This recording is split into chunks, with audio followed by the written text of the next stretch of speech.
En ces temps de Saint-Valentin, on parle toujours d'amour pour et envers les autres. Mais qu'en est-il de l'amour que l'on se porte à soi-même?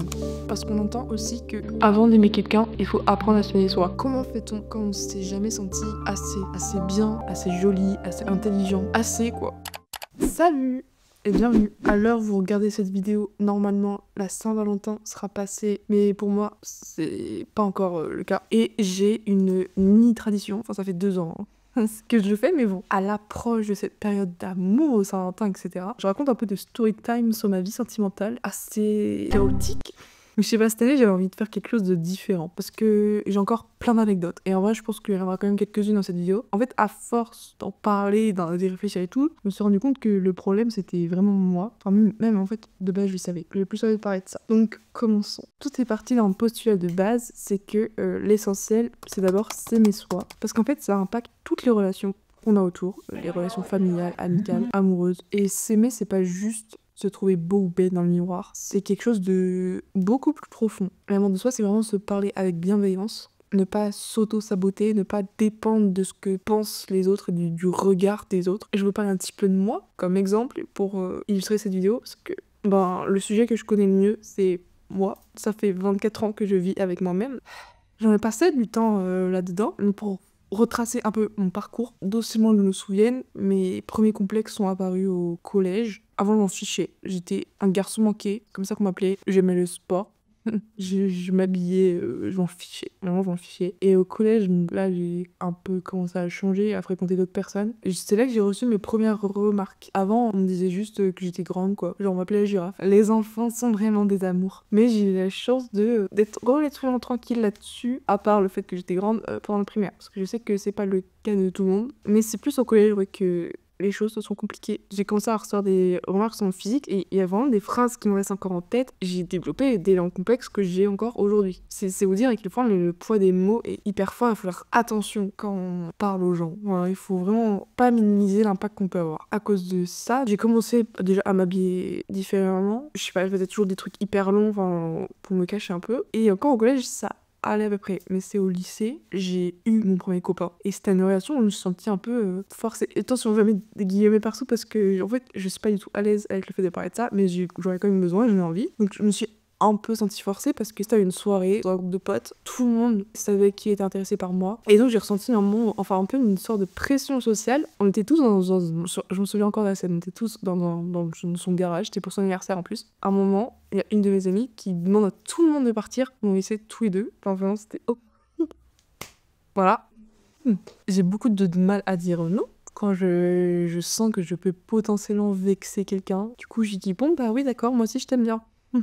Je me rends compte à quel point c'est triste et c'est grave en fait. C'est la personne que je suis. Donc j'ai accepté de me mettre en couple avec ce garçon. Pendant un moment, j'ai essayé de me persuader que je l'aimais vraiment bien, etc. Mais en fait, j'étais très malheureuse. J'étais pas amoureuse, quoi.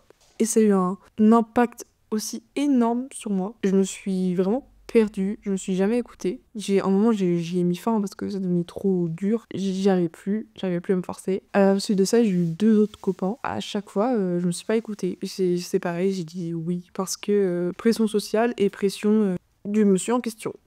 Mais en fait, je disais oui par peur de vexer, mais aussi parce que, je veux dire, maintenant ça va un peu mieux et encore, je suis même pas sûre. J'avais vraiment zéro confiance en moi. J'avais toujours ces remarques qu'on m'avait fait ou qu'on me faisait encore ou que j'entendais, etc. en tête. Et je me disais, c'est une chance si cette personne s'intéresse à moi. Je me disais, mais Elisa, rends-toi compte, cette personne s'intéresse à toi. Tu peux pas dire non, genre vraiment, tu t'es vue. J'étais un peu violente envers moi-même. Et je le suis encore, j'en ai conscience, mais je travaille là-dessus. Et en gros, il y a eu tout ça, en plus certains événements dans ma vie perso qui ont fait que vraiment, à un moment, je voulais juste disparaître. C'est le moment pas trop fun de la vidéo. J'ai perdu énormément de poids, je mettais que du oversize, je voulais que personne me voie, que personne me touche parce que à force de subir les relations et de subir le regard et les gestes d'hommes très déplacés que j'ai pu vivre, je voulais plus. Je voulais plus. Non, je vais pas pleurer. Promis, je vais pas pleurer. En fait, je supportais pas du tout le regard des autres. Alors qu'en fait, la personne la plus dure envers moi-même, c'était moi. Et je me suis mis à fond dans le sport, d'une manière vraiment pas saine. Je mangeais rien, que les trucs hyper sains. Les cookies, le chocolat et tout, disons que j'avais supprimé. Ça n'allait pas. J'étais obsédée par mon apparence physique. Pour autant, je me cachais et j'étais pas du tout heureuse, quoi. Enfin, vraiment, j'étais pas du tout heureuse. Moi, je faisais du sport pour avoir le corps de mes rêves, entre guillemets, pour paraître jolie, mais en même temps, je redoutais le fait qu'on me regarde. Parce que là, ça va beaucoup mieux. Niveau relation avec le sport, l'alimentation et tout, ça va beaucoup mieux. Il y a des fois où c'est compliqué, mais ça va mieux. Mais je continue à toujours saboter mes relations, ou plutôt mes non-relations, en fait. En fait, je pense que je suis juste pas prête, ou alors j'ai pas rencontré la bonne personne. En fait, il faut que je réussisse à déconstruire tous les blocages et la carapace que je me suis créée depuis toutes ces années. Et c'est très facile à dire, mais c'est beaucoup plus difficile à faire en réalité, parce qu'il y a des moments où je me dis, vas-y, je suis prête à faire des rencontres et tout. En fait, pas sûr. Donc voilà, c'était un peu mon background avec mes différentes relations et ma relation envers moi-même. Et donc j'ai envie que pour cette année, le goal de cette année 2025, enfin nos goals de cette année 2025, ça soit arrêter de se comparer. De toute façon, on est tous uniques et c'est ça qui fait la beauté de chacun. Parce que si on se ressemblait tous, si on avait tous la même tête, la même forme de corps, ce serait chiant. Je trouve, à notre époque, c'est devenu un peu plus compliqué de pas se comparer avec tout ce qu'on voit sur les réseaux sociaux et tout. Les gens à l'apparence et à la vie parfaite, mais il faut se rappeler que c'est juste une façade, c'est juste que les gens veulent bien montrer. Et ça se trouve, des fois, c'est retouché ou on sait pas ce qu'il y a derrière, on fait la chirurgie et tout. Donc vraiment, il faut qu'on apprenne à se détacher de ça, à arrêter de se comparer, à apprécier notre propre unicité. Je suis pas sûre que ce soit un mot français. Notre nous, quoi. On apprend à s'aimer. Deuxième goal, c'est se libérer du regard des autres. C'est tellement dur. Vraiment, j'ai beaucoup de mal. Et ça me freine vraiment au quotidien. Alors que, en réalité, vous comme moi, les gens pensent plus à eux qu'à toi ou à moi. Tout le monde est plus occupé par sa propre vie. On oublie en fait. Enfin, si on voit quelque chose qui nous marque un peu, si vous tombez dans la rue, les gens vont s'en rappeler 10 secondes, peut-être plus 10 minutes, et après oublier et repartir au quotidien. Enfin vraiment, il faut qu'on se libère de cette pression sociale qu'on a par rapport au regard des autres. Parce que tout le monde est plus occupé par sa propre vie. Et dernier goal que je nous donne pour cette année 2025, c'est arrêter d'être son pire ennemi. On n'a qu'une seule vie, à ce qu'on sache, on a un seul corps, il faut en prendre soin. Il faut arrêter d'être hyper méchant envers soi-même. Je prends encore une fois mon exemple, mais je me suis détestée, je l'ai haï, je lui en ai fait voir de toutes les couleurs. Donc il y a une période où je mangeais rien et je faisais beaucoup de sport. J'étais en mauvaise santé, vraiment j'étais en mauvaise santé, je me suis fait du mal, je lui ai fait du mal. Maintenant je me rends compte de la chance que j'ai de pouvoir vivre en fait. Et il y a encore des périodes hyper compliquées où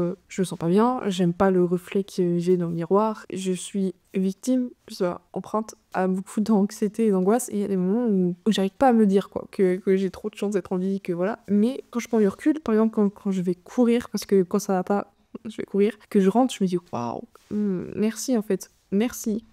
Tu peux courir pendant des heures, c'est trop bien. Quand je ris avec des amis, quand je mange un truc délicieux, je me dis wouhou, trop bien.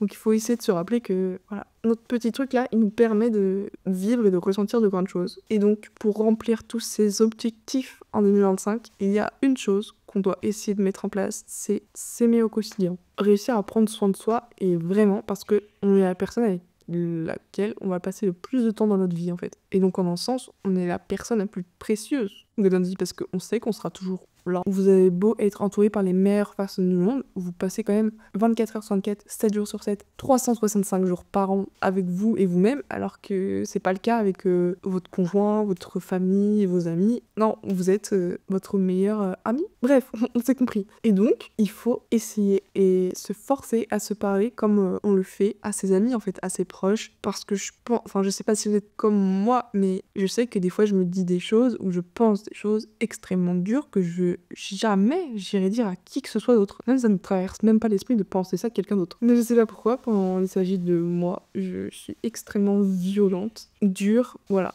Donc il faut qu'on arrête ça, il faut qu'on se... Pour s'aimer au quotidien, je pense que ça passe aussi par s'octroyer des petits moments de douceur. On fait tellement de choses pour les autres et des fois on s'oublie soi, on mérite tout autant. Et si on ne le fait pas pour nous, personne va le faire. Ça peut passer par des trucs hyper superficiels. Par exemple, si vous aimez vous faire les ongles, faites-vous les ongles. Prenez du temps pour lire, du temps juste avec vous et vous-même, que c'est hyper important. Du temps seul et réussir à apprécier sa propre compagnie. Je pense que c'est une des clés en passant du temps de qualité avec soi. Parce que je sais pas si on te l'a dit aujourd'hui ou pas, mais tu as le droit et tu mérites d'être aimé. Et tu n'as pas besoin qu'une autre personne vienne valider ta valeur. Tu es assez. Voilà, c'était une petite sorte de déclaration d'amour aussi, cette vidéo, en ce temps de Saint-Valentin. Je sais pas si vous le fêtez ou. Mes parents l'ont jamais fait, donc c'est même pas une fête à laquelle je tiens, et je l'ai jamais fêté non plus. Bref, que vous soyez en couple ou non, sachez que vous êtes aimé, et aimez-vous vous-même, c'est le plus important. On va passer quand même de nombreuses années ensemble, enfin vous et vous. C'est bizarre. Bref, j'espère que cette petite vidéo vous aura plu, et je vous dis à bientôt. may think that I know too much, but no, it's never too much.